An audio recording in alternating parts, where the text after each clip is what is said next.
Have you ever, stared at a list of 50 new words and just painstakingly memorized every single one of them? You go to bed feeling like an absolute genius, and then, I don't know, 3 days later, you look at the list again, and it's like you're reading ancient Oh, hieroglyphs. yeah, just a complete blank void. Right. Just a void where all that hard-earned knowledge was supposed to be. Welcome to today's deep dive, by the way. Our mission today is to figure out the true mechanics of language learning and, well, memory retention in general. It's honestly one of the most frustrating things the human brain does to us. And, we all experience it. You could be trying to learn a new language for a trip, or maybe you're just drowning in corporate jargon at a brand new job. Yeah, you put the effort in, but the brain just tosses the information right out the window, and the immediate reaction is almost always self-blame, right? Like, we internalize it. We tell ourselves we just aren't cut out for this, or our memory is deteriorating. But the source material we're looking at today, it's this really insightful excerpt from a program called English Unleashed. It completely flips that script. It really does. They arm you that you do not have a bad memory. What you actually have is a bad method. Okay, let's unpack this, because I want to know where we actually go wrong. I'm going to play devil's advocate for a second. Go for it. Logically, learning vocabulary feels like it should just be inputting data into a spreadsheet. Column A is the new word. Column B is the definition. A word equals a definition. Why isn't that enough? Like, if I'm coding a computer and I tell it X equals Y, it knows that forever. Why is our brain so inefficient? Well, that is the exact trap we all fall into. We assume our brain operates like a hard drive. But your brain is not a spreadsheet. It is this incredibly complex associative memory system, or a semantic network. Okay, so what does that actually mean in practice? So, computer memory stores information in isolated static addresses. But human memory, it stores information by connecting it to other information. It needs an anchor. Exactly. Evolutionarily speaking, our ancestors didn't need to memorize abstract dictionary definitions. They needed to remember that the red berry with the spiky leaves found near the river makes you violently ill. Oh, that makes sense. Right. They remembered spatial locations, sensory details, narrative sequences, and emotions because those were directly tied to survival. Which perfectly sets up what the source material illustrates with this. Well, they have this really brilliant apple experiment. It's a very simple concept, but it completely shifts how you view learning. It's a great example. Yeah, so if someone teaches you the isolated word apple and you just repeat it like apple, apple, tomorrow, you might remember it, but next week you probably won't because it's just floating in a vacuum. It's a sound attached to a concept with no real-world tether. Yeah, it's just a loose thread. There's literally nothing for the brain to grip onto. Yeah, right. But the source then asks you to imagine learning that exact same word, but inside this specific sentence. I bought 2 red apples at the market this morning because I wanted to make a pie. The moment you do that, the word isn't isolated anymore. What's fascinating here is the sheer amount of cognitive processing that suddenly happens when you introduce that sentence. You mean all the extra details? Yeah. You aren't just processing a piece of vocabulary anymore. You're processing a physical location, the market. You're processing visual data, the color red. You have a temporal anchor with the morning, and you have an overarching motivation, like a narrative outcome, making a pie. You're giving the word a job to do inside a story. Precisely. And human beings are fundamentally wired for narrative. Before the written word, oral tradition survived for thousands of years because our memory networks are hyper-optimized for stories. So stories outlive lists every single time. Every time. By learning the word within a rich, descriptive sentence, you are physically creating multiple neural pathways to that single piece of information. So if the direct route to the word apple degrades in your memory, well, memory of the market or the smell of the pie or the color red might act as a detour that triggers the recall anyway. To sum it up, if you want to learn effectively, you have to stop starving your brain of context. Stop starving your brain of context. That is a massive paradigm shift. That brings us to the next logical problem, right? Which is? If we know that isolated words are the enemy of retention, how do we actually structure the information we're taking in? Like, when we encounter a new concept, what shape should it take in our minds? Oh, right. The source has a very specific strategy for this. They say we should learn in phrases or chunks instead of single words. And this directly addresses the concept of cognitive load. In cognitive science, working memory, which is the mental scratchpad you use to process information in real time, it has a very strict capacity limit. This is the idea that we can only hold on to, what, about 4 to 7 distinct pieces of information at once? Exactly. So think about the traditional approach to language learning. You learn the word decision on its own. Then, a week later, you learn the word make. Okay. If you are in the middle of a conversation, your brain has to search for the noun, pull it into working memory, search for the correct verb, pull that into working memory, and then figure out the grammar to link them. That sounds exhausting. It is a massive cognitive load. It's why people stutter, pause, and get so frustrated when speaking a new language. But the source argues that instead of learning decision, you should only ever learn the entire chunk. Make a decision. Or instead of mistake, you learn make a mistake. Right. Which, I have to admit, initially sounded to me like slightly more work up front. You know, you're asking me to memorize 3 words instead of 1. I know it sounds counterintuitive, but it actually lightens the load. Because native speakers do not construct sentences word by word.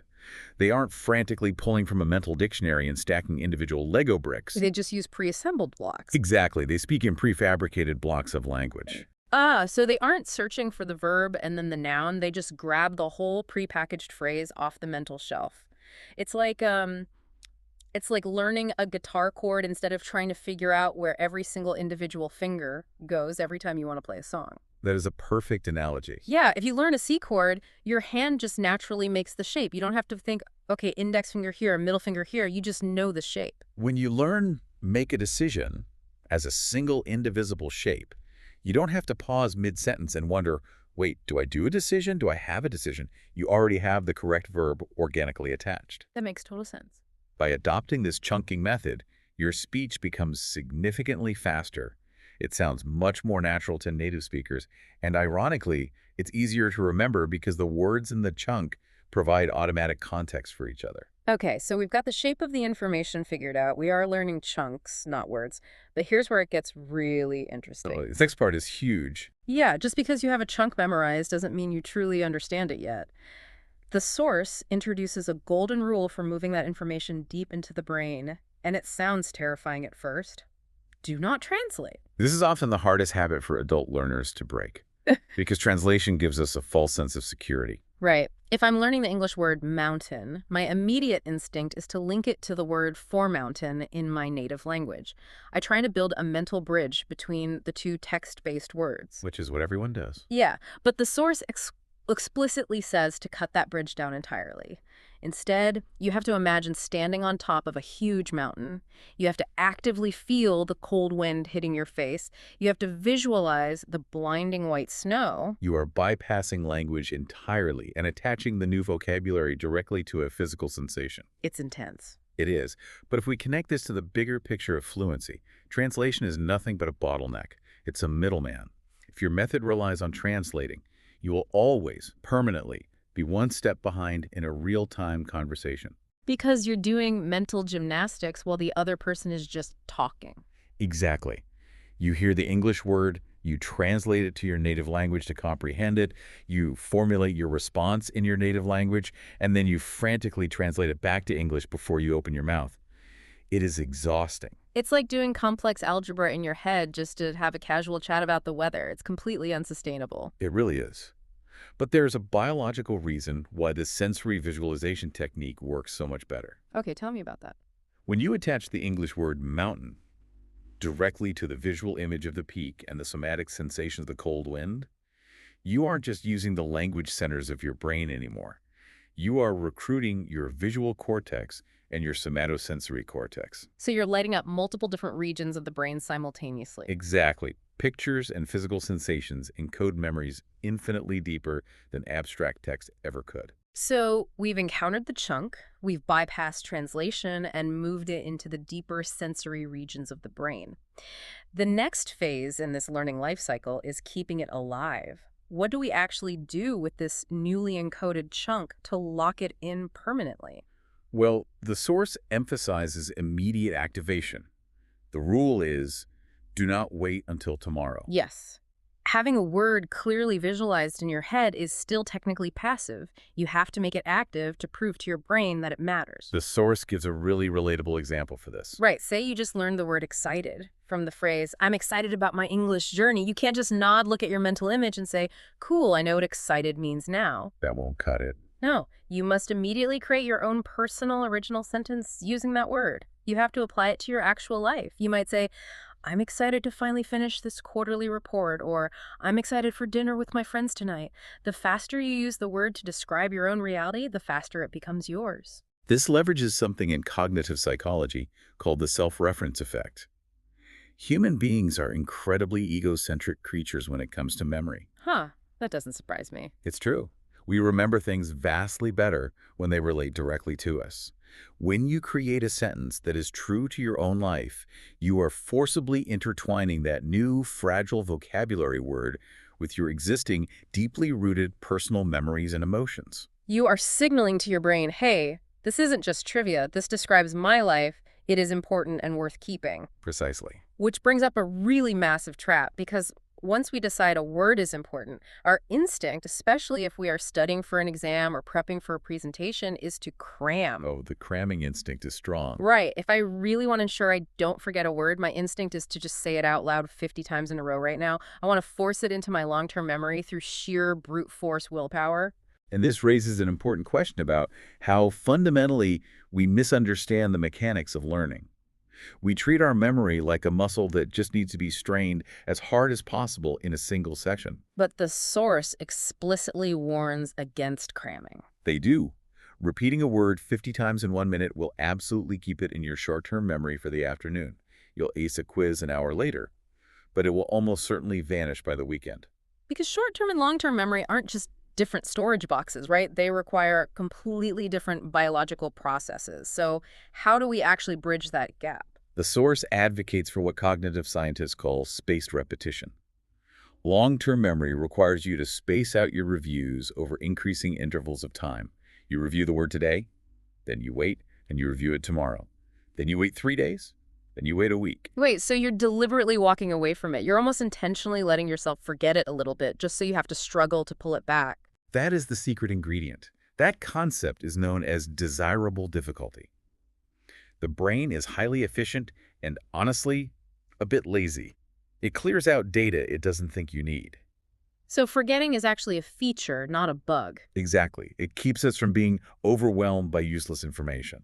So we have to trick the brain into thinking this specific word is vital for our survival. You hit the nail on the head. If you just repeat a word 50 times in 1 minute, your brain says, okay, this is just one single event. I don't need to permanently store this. Right. But if you try to recall the word 3 days later and you have to mentally struggle for a second to find it, that physical struggle, that desirable difficulty, is the biological trigger that tells your brain to myelinate that specific neural pathway. Oh, wow. Yeah, it literally insulates the connection to make the signal travel faster next time. Spacing it out tells your brain, this information keeps reappearing in my environment over time. It must be critical. The source has a brilliant mantra for this. They say, small reviews, big results. It's not about sweating over a textbook for 4 grueling hours on a Sunday afternoon. No, not at all. It's about 5 minutes of review on Monday, 3 minutes on Tuesday, a quick mental check on Thursday. That is profoundly more manageable for a busy adult. It creates a sustainable system. And when you are dealing with the sheer volume of information required to learn a language or master a new field, sustainability is the only way you actually reach the finish line. So we've established when to repeat a word to trigger that desirable difficulty. But the source also reveals where we should encounter it, which leads us to the final phase of this process. Right, the ecosystem. Yeah. Once a word is in your brain, how do you release it into the wild so it becomes permanent? The text describes building an ecosystem of learning. If we connect this to the bigger picture, this is about destroying the idea of learning in a silo. You cannot rely on a single flashcard app to give you fluency. The source explains the critical importance of encountering the same word or chunk across various mediums.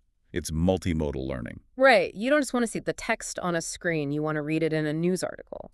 Then a few days later, you want to hear someone use it casually in a podcast. Exactly. You want to see someone's facial expression when they say it in a YouTube video. You want to physically write it down with a pen using that motor function in a notebook. And you want to say it aloud to yourself in the mirror. Think about it like a spider web. What happens if a spider web is only anchored to a branch at one single point? One gust of wind and it rips away. It's totally fragile. Precisely. But if that web is anchored at 5 different points, across a branch, a leaf, a rock, it becomes incredibly resilient. That's a great visual. Every single time you meet a word in a new environment or through a different sensory input, your hippocampus cross-references that information. Mm. Visual input, auditory input, kinesthetic input.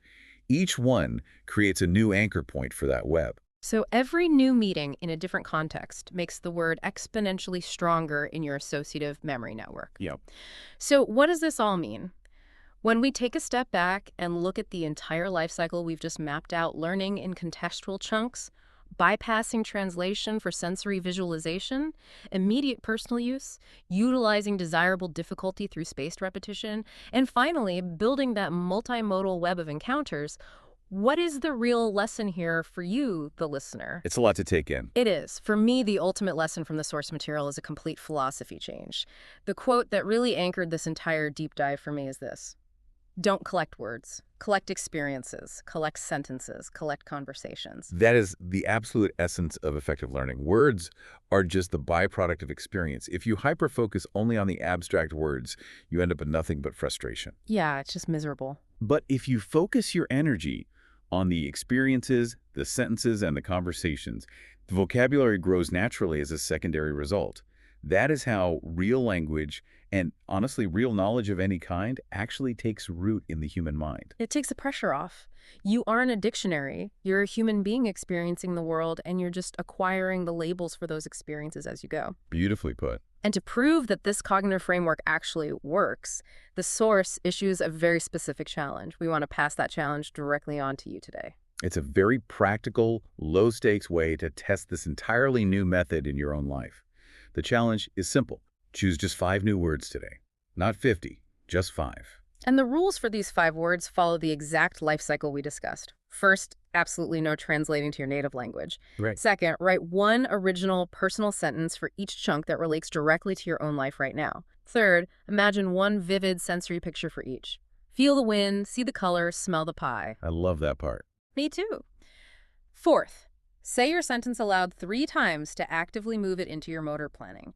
And finally, walk away. Let yourself start to forget. But use those exact same 5 words again tomorrow to trigger that spaced repetition. It's about shifting your mindset from passive, anxious consumption to active, intentional engagement. Small reviews, big results. We've covered incredible ground today in this deep dive. We threw out the guilt of having a bad memory and realized we've just been using a method that actively fights against our own biology. We really have. We moved away from the absolute uselessness of isolated data points, discovering instead the immense power of associative memory and context. We learned to think in pre-assembled chunks to drastically reduce our cognitive load. And we figured out how to use our sensory cortices to bypass the exhausting bottleneck of translation. Yeah. We talked about taking the training wheels off with immediate personal use, leveraging the self-reference effect. We ditched the cramming sessions to harness the biological power of desirable difficulty and myelination. All of it builds to that resilient spiderweb of memory we talked about, encountering concepts in a multimodal ecosystem. It truly is a comprehensive, biologically grounded blueprint for how the human mind naturally prefers to learn. It absolutely is. And as we wrap up, I want to leave you with one final thought to mull over, building off of this entire paradigm. We've talked extensively about how our brains only really hold on to concepts that are intimately tied to sensory experiences, to physical spaces, and to personal emotions. Like they said, don't collect words, collect experiences. And if we take that idea to its logical conclusion, it presents a really fascinating and maybe slightly concerning proposition about the future of how we learn. What do you mean by that? Well, if human memory is so deeply biologically intertwined with physical sensory reality, what does that mean for our current trajectory toward digital screen-based learning or even virtual reality? Oh, wow. That's a brilliant point. If we are trying to learn a language or any complex skill, sitting in a sterile room, staring at flat text on a glowing screen, are we fundamentally limiting our ability to truly anchor that knowledge? This raises an important question. If true fluency and deep retention require multi-sensory encoding, feeling the cold wind, smelling the market, the adrenaline of a real-world conversation, can an AI tutor or a VR headset ever truly replicate the biological anchors of the real world? That's wild to think about. Or does true mastery of a subject actually require us to step away from our screens, go outside, and get our hands dirty in physical reality? Wow. Does true mastery require us to step away from the screen and actually live in the world? That is the perfect, slightly provocative place to leave it. Thank you so much for joining us on this deep dive. We hope you take this biological framework, grab those 5 words, and start collecting genuinely new experiences today. Until next time, keep exploring, keep questioning, and we'll catch you on the next one.